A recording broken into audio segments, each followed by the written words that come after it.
So, have you ever met someone who thoroughly enjoyed physical therapy? No. Me either.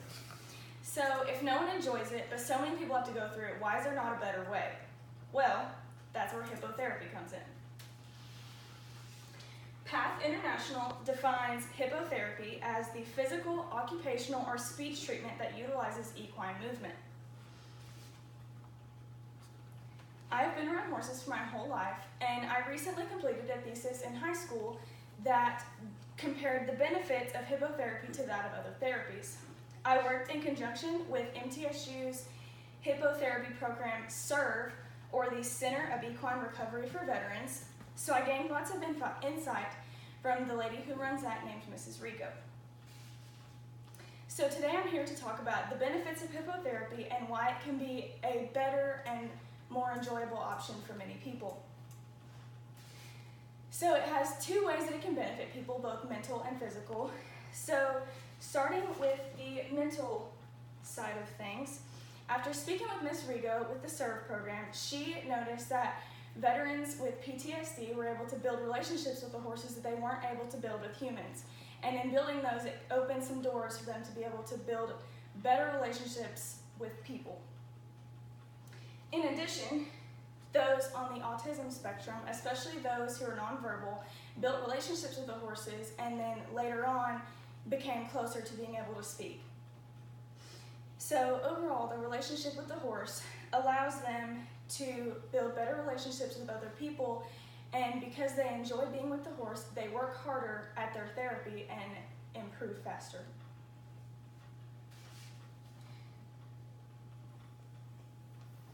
Moving on to the physical side of things, the movement of the horse mimics that of a human walking, which you can see in this video. This stimulates neurophysical systems according to front-range hippotherapy.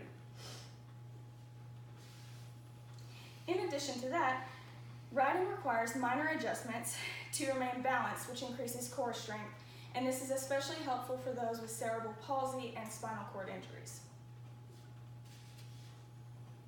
Moving on, so the fact that all horses, like humans, tend to move slightly differently, it allows the instructor to pick a horse that has the proper amount of stimulation for the person that they're trying to treat.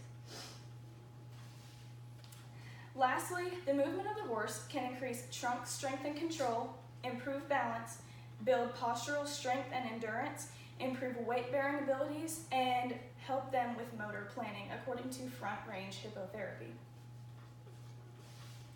So, most of you have probably heard of therapeutic riding and think it's probably the same thing as hippotherapy, but they're actually quite different.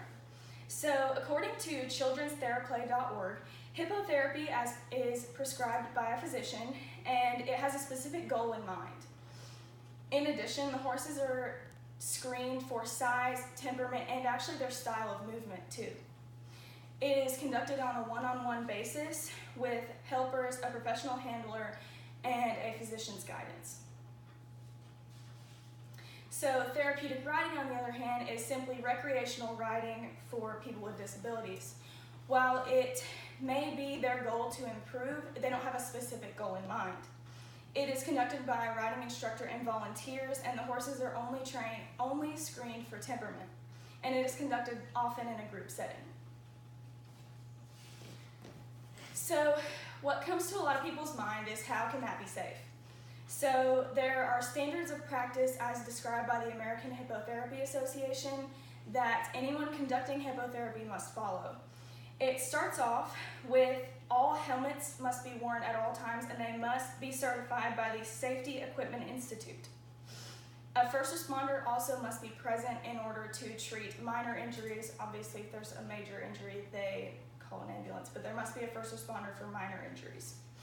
In addition, the horse's equipment is checked for fit and usage so that that's all working properly before, during, and after sessions. In addition to that, the rider and any person around a horse must be wearing proper footwear, and the handlers use gloves when the horse is attached to a long line when the person is riding.